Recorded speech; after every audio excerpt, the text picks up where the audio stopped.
I would say 95% of people I talk to on a day-to-day basis don't really think about Amazon the way that they should. And these are people with eight-figure businesses, some of them on Amazon. So the people doing over $1 million, over 10 million a year often still don't think about the way that Amazon operates in the right way. Hey there, I'm Cody McGuffie. I'm a husband, dad of 3, and I'm the founder of EverBee,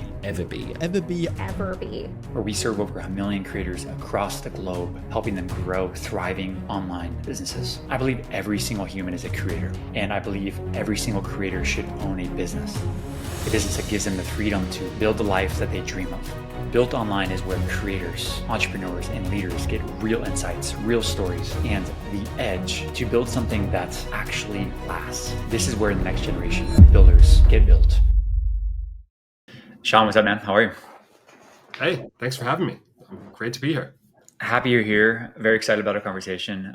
We've already talked a little bit and talking about a little bit about your story and where you live and stuff like that too. But I think it'd be really good to let people know who's Sean Stone. Hey, so I'm Sean Stone. I live in San Diego, California, and I run an Amazon advertising agency called Stone's Goods.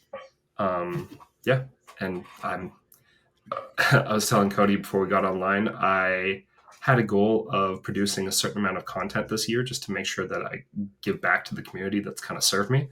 And so, that's why I'm here. Very cool.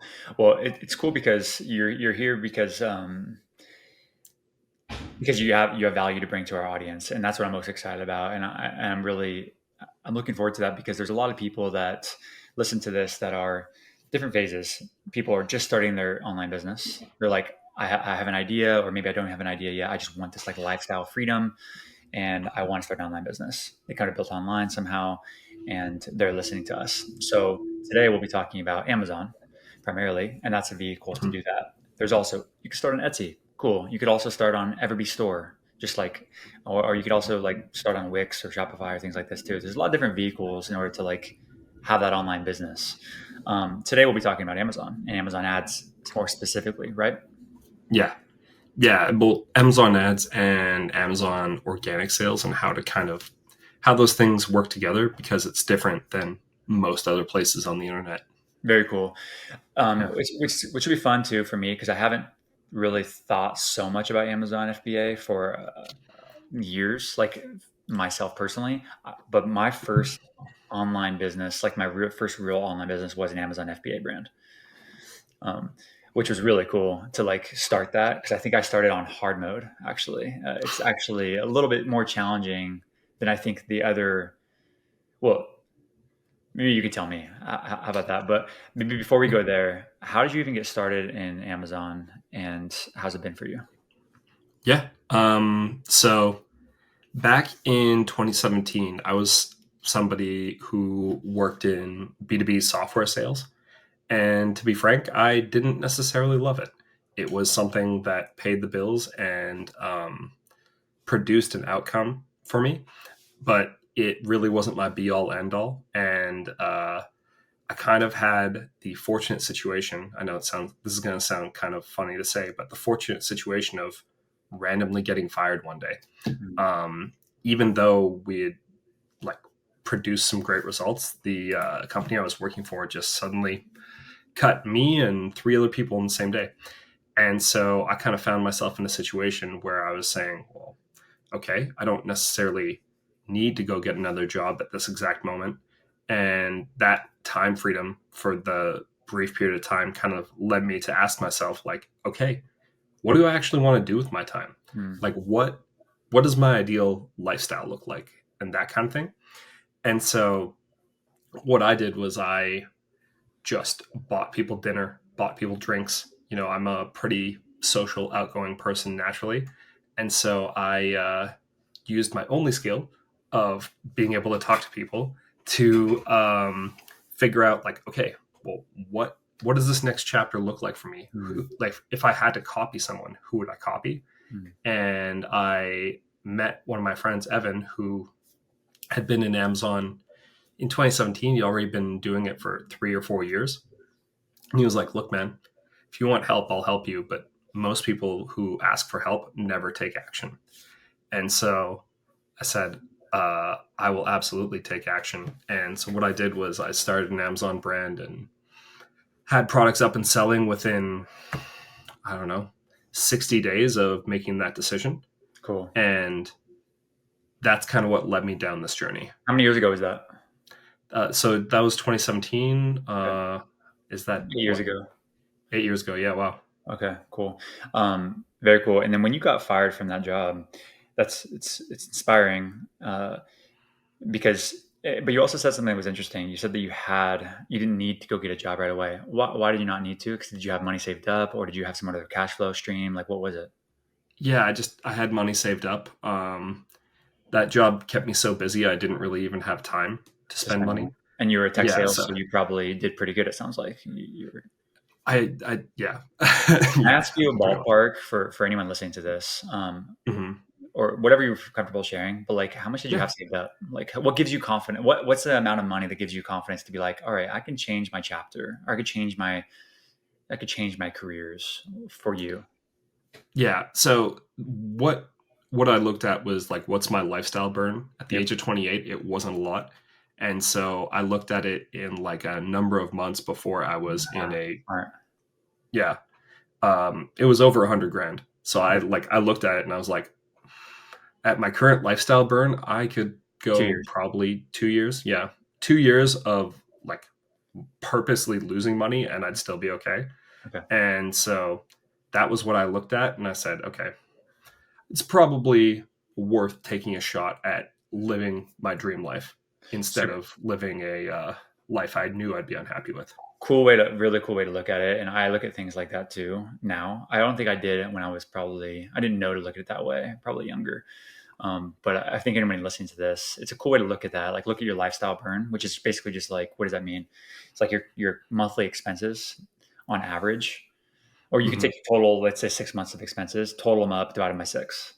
And like, that's on average. Let's say you spend, uh, let's say 10 grand a month. Let's just say, make it Yeah. easy.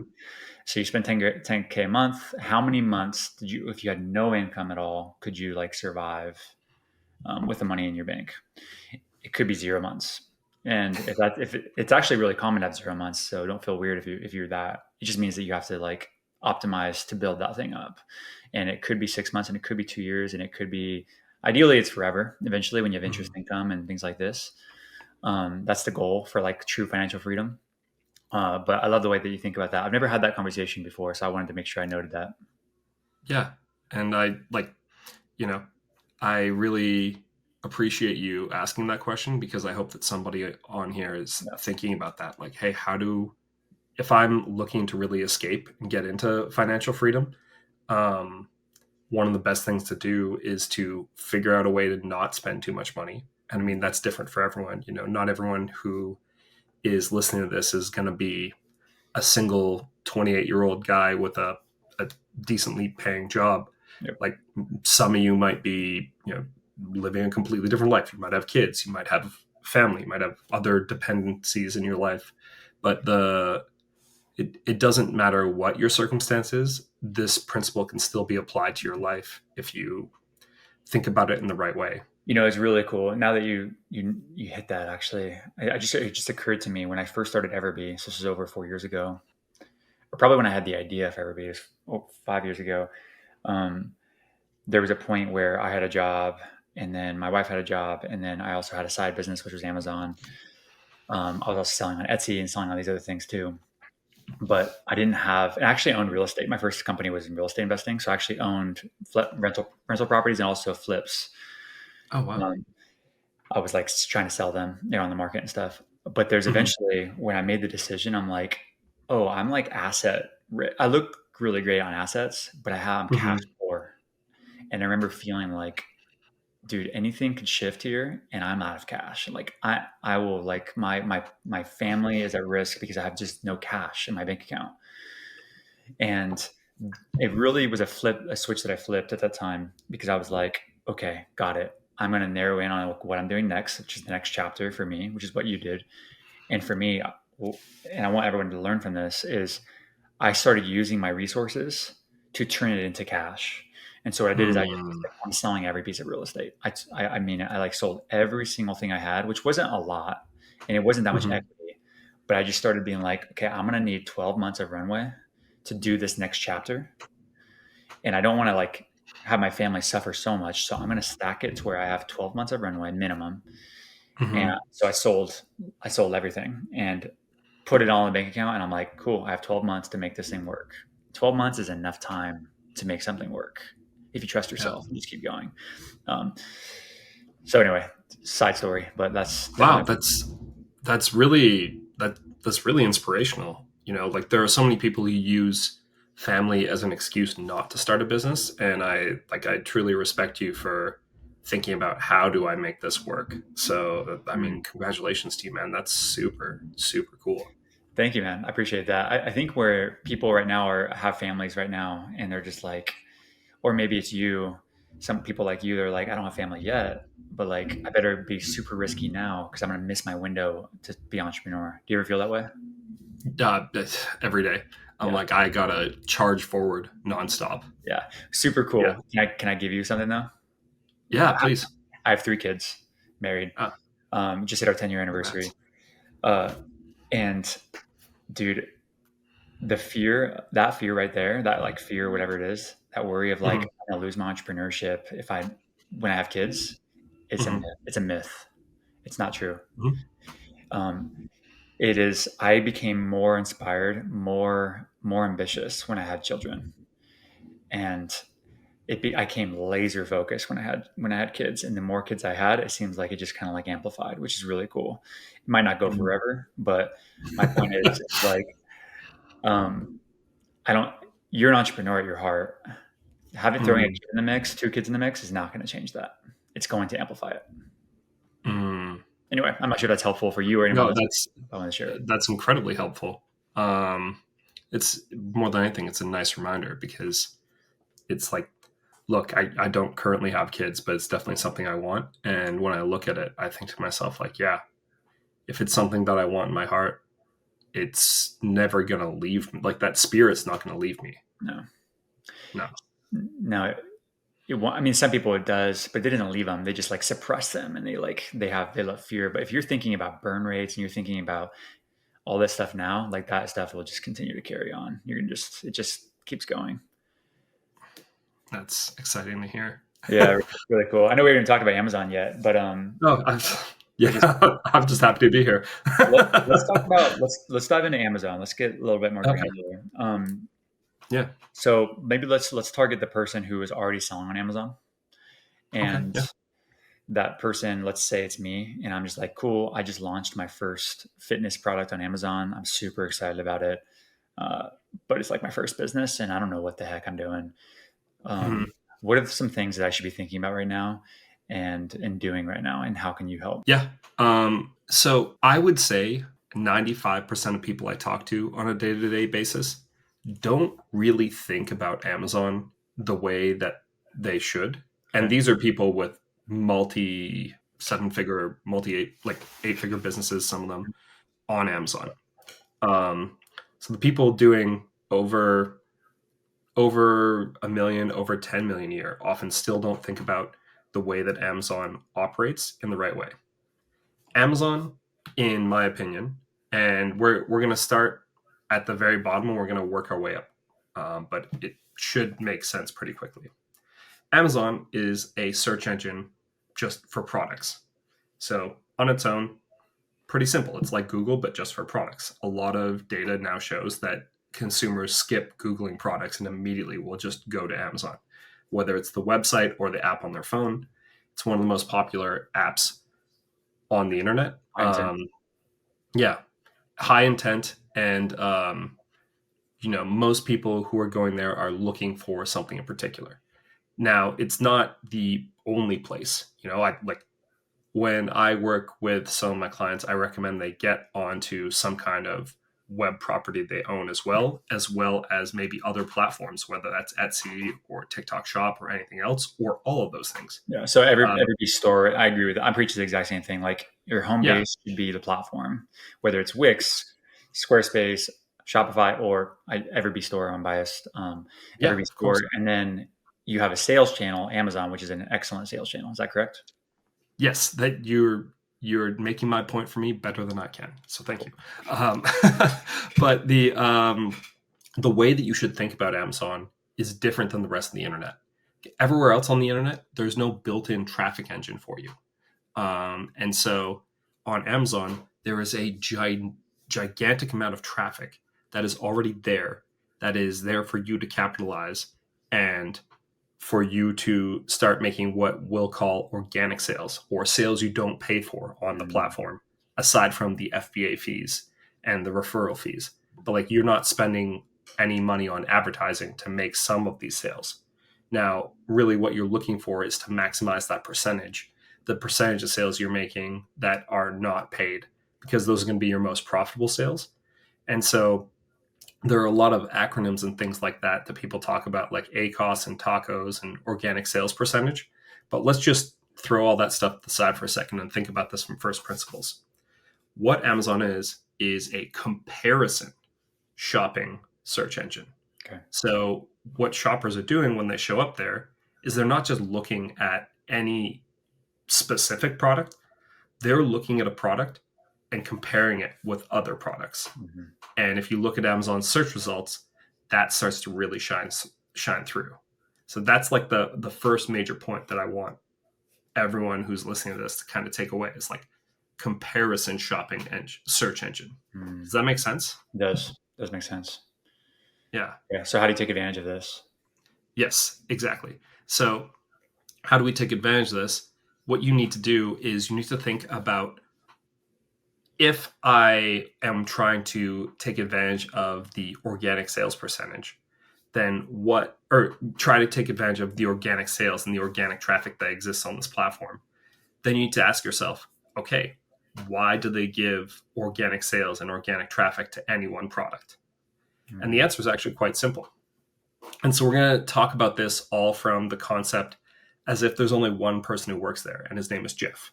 So imagine this entire website, this entire e-commerce experience, all of the operations, all the logistics, it's just run by one guy named Jeff Bezos. Mm-hmm. And he doesn't have any employees or anything else. So you got to think, what's going to make Jeff the most amount of money? Well, it's actually not the highest price product. It's not actually the product that's willing to give the most fees. It's not the product that somebody spends the most advertising on. None of those things actually matter to Jeff. What matters to Jeff is the product that is most likely to convert quickly, leave the shopper happy, and most importantly, bring that shopper back. Because Jeff's entire game is not, I want somebody to buy the most expensive thing at any one time. Jeff's big move, his main play in his playbook, is bring that shopper back 25 more times this year.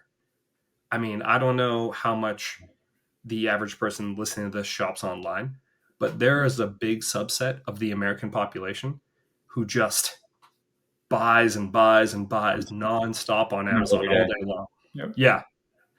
And so Jeff's big goal is not to make the most money on any one individual transaction, but to maximize customer lifetime value across all the products that are selling on his website. And so Jeff's goal is to get the highest converting product at the top of the page in front of that shopper, so that they see it, they buy it, they love it, and then they keep coming back for more. Excuse me.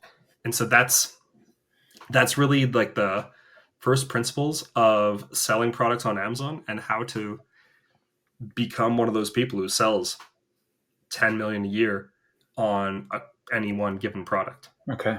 So now it does make sense. So now if we take that, then it's like, okay, what are the inputs to make sure that happens? Like, what do we need to do to make sure that happens, right? Is the next questions to solve for. Yeah. And so we're going to get a little bit nerdier here. Cool. But I'm going to try to keep it at first principles, because when I started selling on Amazon, podcasts like this were like gold to me. I would be walking around the streets with my AirPods in and like listening to things like this nonstop. So I'm going to try to be as helpful as possible here. So we have an acronym. There are lots of other acronyms. This is just the way that we recommend you do it, but it's promotions, advertising, inventory, and rankability, which is a word that I made up, but when I define it, it'll make a lot of sense. Pair. Pair. Perfect. PAIR, pair. Perfect. Yeah, it's the pair process. And so I'll hit you with like a one sentence definition of each of them, and then we'll kind of dive deeper into anything that you're kind of interested in. Beautiful. So before you do that, Yeah. Okay. if I'm Cody and I'm starting a fitness brand right now on Amazon FBA, I have a product, it's live, and if I apply the pair process, then I should the outcome is I'm going to succeed on Amazon. Correct? Yes. Beautiful. Yeah. Now, what is the pair process? Tell me the Okay. Great. So there are no secrets. Like, I throw this information everywhere I possibly can because I think it's so helpful. So there's no back end. The pair process is this: promotions. You want to run promotional activities on Amazon that are going to maximize your conversion rate both in the short term and long term. Okay. So there are things like when you go onto any big keyword on Amazon, you search vitamin C, you'll see this badge that says limited time deal. That is a badge telling you that somebody is running a short-term deal on the Amazon website. There are also coupons. There are also subscribe and save coupons. There are all these different things you can use to basically tell somebody, hey, we're giving you a special discount here. Take advantage of it because it's not going to be around the entire time. And so that's the first thing. And their main goal is to enhance your existing conversion rates. So that's the first thing. Perfect. Advertising is Amazon's built-in advertising platform. So it's now the third biggest on the internet behind Google and Meta.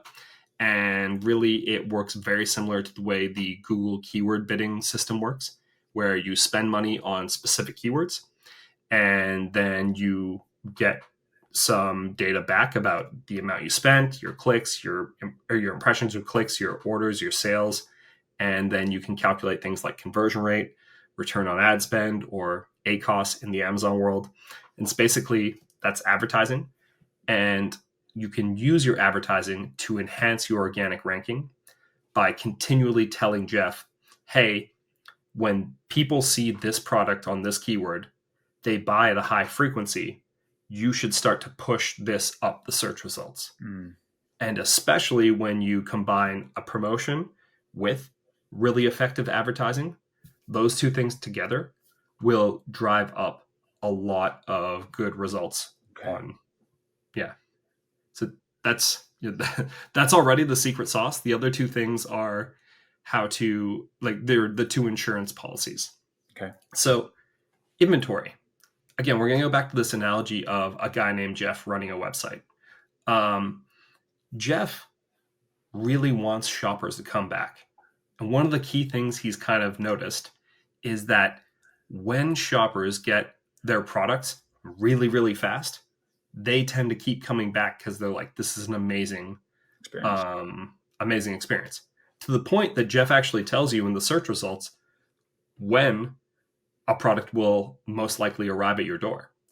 And so one of the things that you need to do to optimize your performance on Amazon is make sure that you have enough inventory that Jeff can take it and put it all over the United States, so that it's not just you in your local place where you live that gets 2-day shipping, 1-day shipping, or even in some cases, same-day shipping, but everybody else across the entire continental United States also has that experience.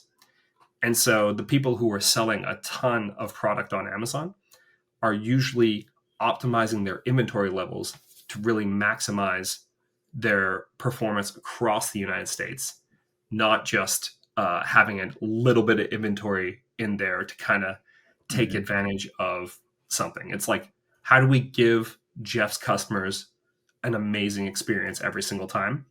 Make sure you have enough inventory for Jeff's customers to get your product very quickly and optimize around that. Beautiful. So, yeah. And then the final thing is a made-up word called rankability. Now, I really just came up with this word because I needed some way to describe this concept.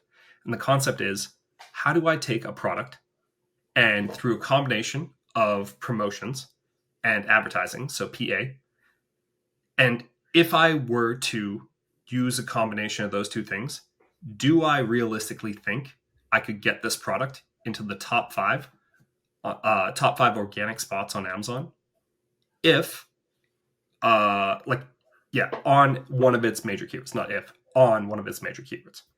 And so the general idea is I've got a list of the major keywords and I've kind of done my analysis of my competitors on those major keywords. If I use promotions and I use advertising in a really thoughtful, intentional way, do I think I could get myself into the top five? Gotcha. If yes, that product is rankable. If no, that product's what we call incremental, and you can still make an absolute ton of money with incremental products. But generally, the people who make the most money on Amazon, both from sales dollars but also profit, have at least a few rankable products, and they use those rankable products as kind of like a flagship in their store on Amazon to get lots of new customers, to kind of like bring people in, and then by bringing all those people in, kind of maximize their profitability. Okay. So if I'm Cody, I'm selling a fitness product, and let's call it a foam roller, right? Mhm. Which actually I was selling foam rollers back in the day. Cool. Highly competitive at the time, and foam roller was like a hot thing at the moment. Mm. Ranking for that, and how would I just determine if this is rankable? Like, am I looking at foam roller and then look at black foam roller and look at foam roller massage and foam roller vibrating and foam roller this, and I just pick Mhm. one, or I just pick all of them, and like, how do I determine what's rankability? Yeah. So I have a horrible acronym for this too. It's BCIT, BCIT, but it's so bad it actually becomes memorable after a while because you're like, it kind of sounds like I'm spitting or something. So benchmark, compare, isolate, and track. Okay. And so a lot of people, this kind of immediately comes back to your product strategy. So you want to even use this process before you launch a product. Okay. You want to look at the product and benchmark what you think your product can do compared to all the competitors. So, like, do I think that my product is going to do better than my main competitors' products before I launch it?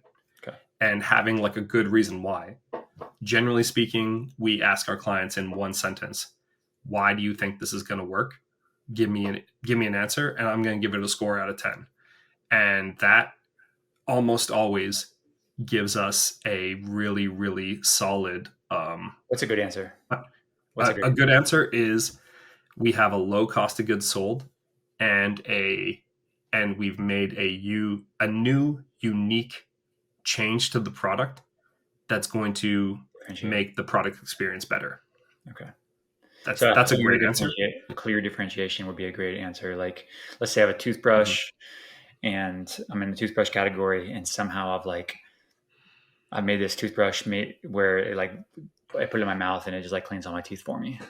And there's nothing else really on there that does that. I know that exists nowadays because I have one, but Yeah. but that would be a measurable improvement to the toothbrush experience. How about this? To stick with your foam roller example, that this is just something really embedded in my head right now. We have a foam roller in our house, but we also have a lacrosse ball.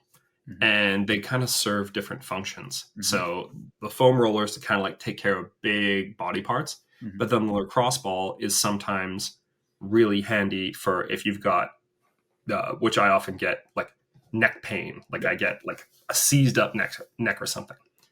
Now, you could sell a foam roller plus a lacrosse ball, and if you find some way to get them both really cheap, you could go after foam roller plus lacrosse ball, or like mobility like neck rolling kit. Yeah, like you find some keyword that makes a lot of sense.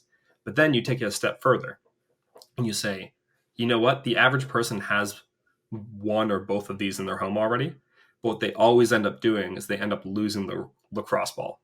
Yeah. And I'm telling you this personally. I have had a pain in my neck since last Thursday at exactly 7:15 a.m. when I woke up, and we have not been able to find the lacrosse ball in that time.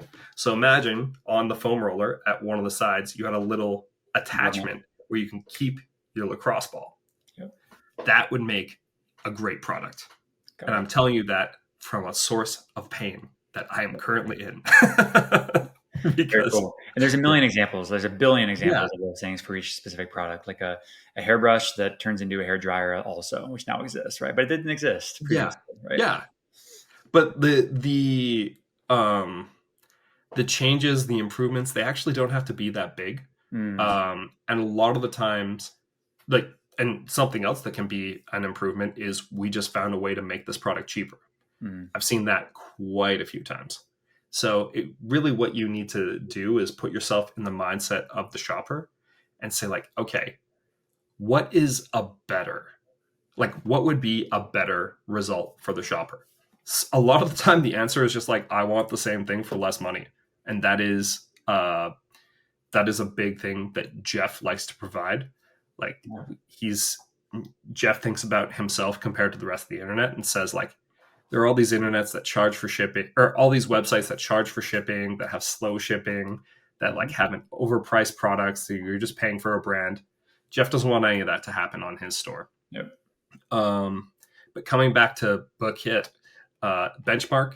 So you basically figure out your competitors' conversion rates. There's a bunch of different ways to do this. We have a YouTube channel, and our first video was like we built a custom GPT that shows you how to get your competitors' conversion rates on Amazon. So, yeah, Super cool. plug in my YouTube channel. But like, yeah, benchmark, compare. So then you're going to compare your conversion rate to your competition.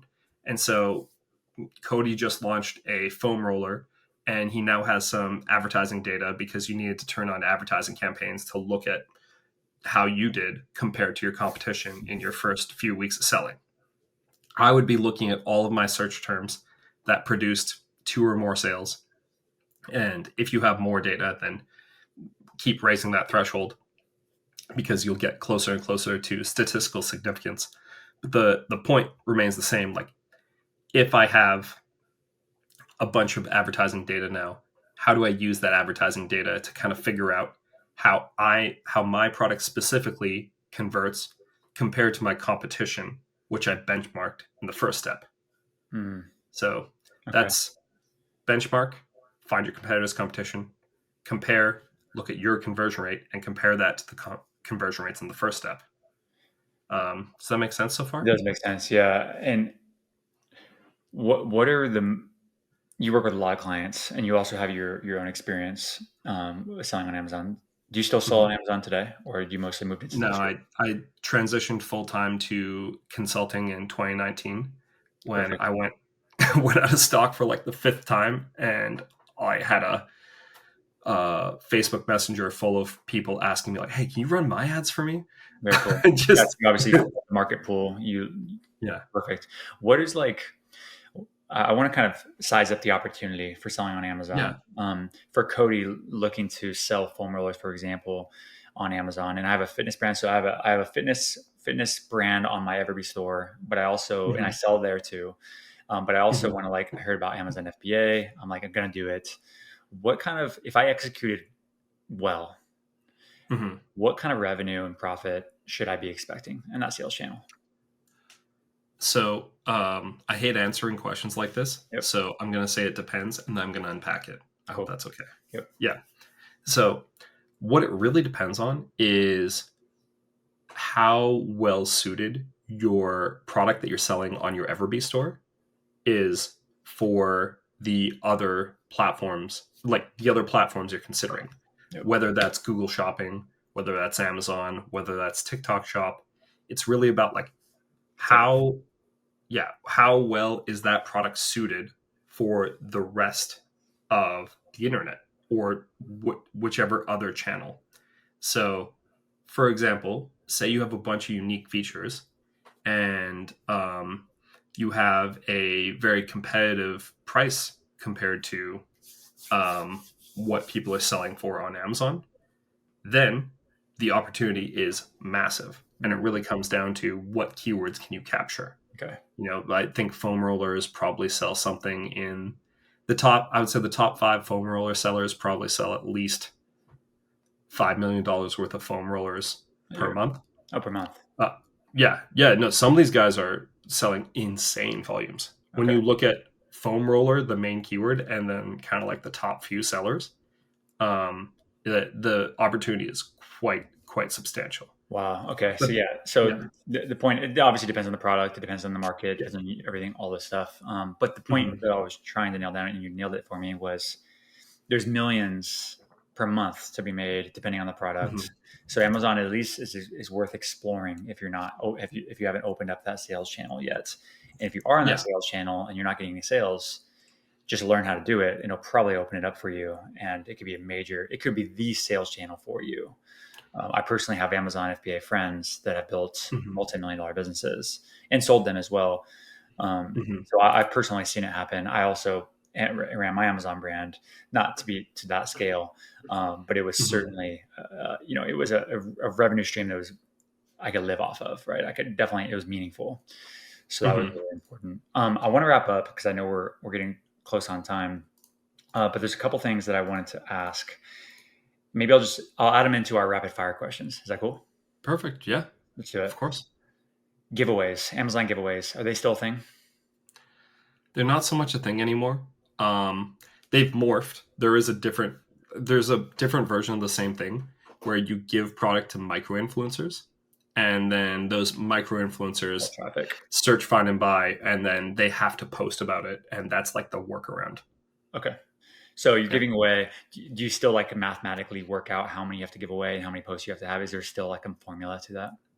There is, but a lot of people actually just got away from them because you can use advertising and Yeah. other things to get better, faster results with more control. Got it. Without having to like coordinate delivery and making sure they post and all those the human things. Yeah. Yeah, exactly. Yeah. Okay, beautiful. What does it typically cost for an Amazon to set up an Amazon sales channel? Total, like all Uh, in. Um, I I think a lot of it comes down to actually just doing the work. We don't set up Amazon sales channels for people, but really it comes down to, do you have all the paperwork necessary? Do you have the bank accounts? How That about kind of stuff. inventory? Like inventory though, if you consider that. Oh, inventory. I would try to launch. I would try to launch a product with 1,000 at least units. So whatever your cost of goods sold is multiplied by 1,000 is Cool. probably where I would want to launch. So if I have Anything less than five that, dollars, $5 per unit, 1,000 yeah, units, five 5,000 bucks. It's going 5,000. to cost me Yeah, off all in, and then probably you should have a little bit of money in the bank, maybe a couple thousand yeah, for advertising, probably to get that going. yeah. So I personally would recommend somewhere between half to 75% of your cost of goods sold as available advertising budget. If you have less than that, you can kind of shoestring it together. But the more you have available for advertising, um, the more you kind of set yourself up for success. And some of that actually comes down to being willing to just have a lower price point. Um, Okay. and so you kind of need to think about your advertising budget as like money you're willing to spend. And there are a lot of different ways you might end up spending it. So if I buy $5,000 worth of inventory, I hmm spent 29 a month or whatever it is for an Amazon seller account, or $40, whatever it is. Yeah, 40. Uh, Yeah. and then 5,000 worth of inventory. And then, okay, so that's 5,040. And then how much cash should I have available for advertising in this case? Um, 4,000 yeah, 2,500 to 4,000. in the Yeah. bank. And then hmm at that point, as long as I've done my research and worked the pair strategy and maybe worked with Sean and your team, hmm chances of success are much higher in this case. Yeah, Beautiful. exactly. Yeah. What's the biggest brand that you have a client as a client? Like what kind of revenue are they doing? Just inspire somebody. Oh, so actually, a lot of the clients we work with, they stop working with us when they cross about the $15 million to $20 million a year Cool. point. And the reason is because it makes sense to bring somebody full time in house at that Yeah. point. Um, Good problem to have. yeah, it's a great problem to have. And that's your job well done, right? Kind of thing. Like you, Yeah. So you kind of end up hitting a fork in the road. yep. Some people will sell the business at that point. So we've lost quite a few clients to them selling their business, Mm-hmm. which my favorite way to lose a client, honestly. Yeah. And some of my clients are actually in the process of trying to sell their business. Cool. So, and yeah, that's never been. Some people like you help people fire you. I'm like all the time. Yeah, I mean, that All seems the time. I agree with you. Yeah, of course. You went Yeah. through that. The market's always growing, which is a cool thing with e-commerce. Yeah. Yeah. Sean, thank you, man, for this time. Where can people find you, learn more about you, all that good stuff? Yeah. So stonesgoods.com is our website. Sean Stone Amazon is what you can search into Google, and you'll find me pretty quickly. You'll find my LinkedIn. You'll find my YouTube channel, which is Sean Stone dash Stones Goods Amazon tutorials. So again, there are lots of places on the internet. My main goal is to provide as much helpful information as possible. If you want to work with us, you can reach out to us, and yeah, we'd love to do an audit of your store. It's something that I do all the time just because I find it interesting. So it's pretty great. You charge for the audits? No, no. Okay. Yeah, free audit of your store or a free strategy call. We love talking to people. I mean, I don't know if you can tell from the way I'm talking about this stuff, but I absolutely love it. I find it so interesting, and I think it's great that I have a job where I get to do this all day. Blessing. Yeah, it's a blessing for sure. Yeah. Beautiful. Well, thank you so much, Sean. I appreciate you coming on and excited to have you back on in the future. Yeah. Thank you so much, Cody. Thank you for having me, and I hope that I was helpful to everyone who listened to this. Awesome. Talk to you soon. Take care.